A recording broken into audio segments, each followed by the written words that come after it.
Hello, dear Famer Fellows. I'm Hanan Saleh, and I would like to welcome you on behalf of my group and myself to our ML Web, the standard settings in assessment. This is part one of a three-part video series, and we hope you enjoy our journey in the coming 4 weeks and find it useful. Let's start by the definition of standard setting. What is a standard?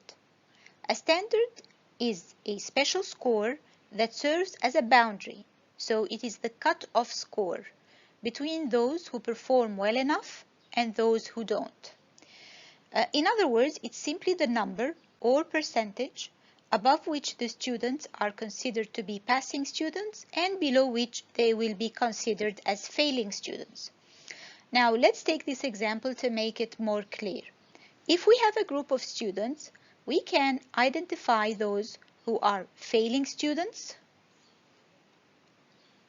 and we can also identify those who are passing students or the average students with competence to pass the test.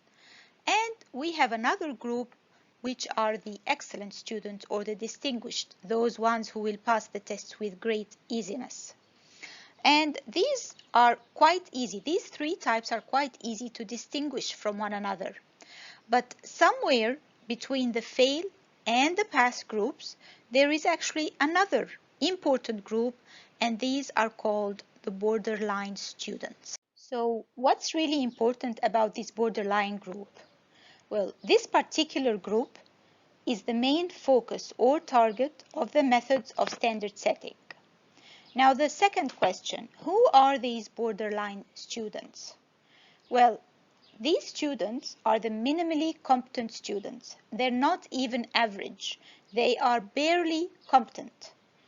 And the different methods of standard settings are working to identify this particular group because this is the basis of many of the methods that will be used.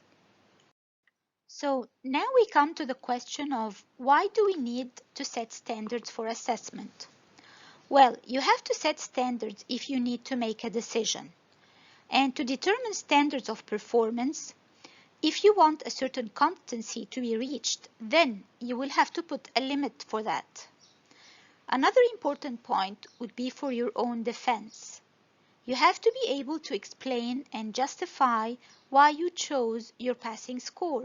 For example, if it's 55%, why isn't it 51% and why not 58? Why 55 in particular? So your defense will be by explaining the method of standard setting you have chosen to get that passing score. Another important point would be for validity.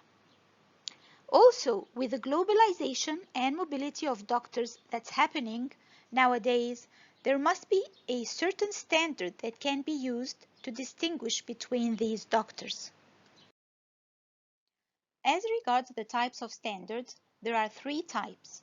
The relative standards are also known as the norm reference, and these look at the performance of the students as a whole group.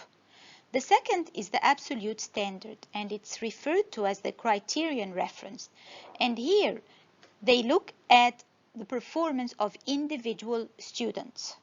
And the third one is the compromise standard, and this type is a mix of both of the previous types.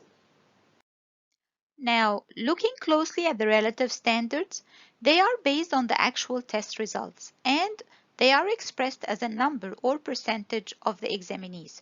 So, for example, the cutoff score could be set at the score that passes the best 50 performers. Looking at this photo here, it shows a very long row, and you will be only passing or taking the top 50 performers. Or it could also distinguish the top 20% of the students from the rest of them. So when is this type chosen? It is best chosen when the aim is ranking examinees or students. And a good example here would be entry into medical schools with the limited number of seats. And this, of course, will be irrespective of competency. On the other hand, the absolute standards will actually look at the competency level of the students. So they will be expressed as a number or percentage of the test questions. So how many questions did they get right? So you might set your cut point, for example, at 70%. So these students must know at least 70% of the questions, for example, if it's a multiple choice question.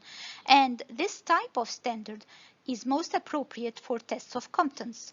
So these would include, of course, the final examinations or exit, or tests for certification. The methods used in absolute standards are two types. The first one is test-centered. And here, judgment is towards the questions. So it's towards the test itself. And a most famous example here is the Angoff model. These are best suited for multiple choice questions. The second type are the examinee-centered methods, where the judgment is towards the students themselves or the examinees. Examples here include the borderline regression and contrast by group methods. These methods are best suited for the OSCE types of examinations. And in the coming videos, we will elaborate more on each method. This table here actually outlines the differences between the relative and the absolute standards. The relative is based, as we stated, on the performance of the whole group of a representative sample, whereas the absolute, it's based on the content and the competency level. The relative standard would be unstable and it will shift according to the performance of the norm group. So if you have really good students, there will be changes in the cut score. On the other hand, the absolute will have a fixed standard. You will state that the student will pass only if he gets more than 60%, for example.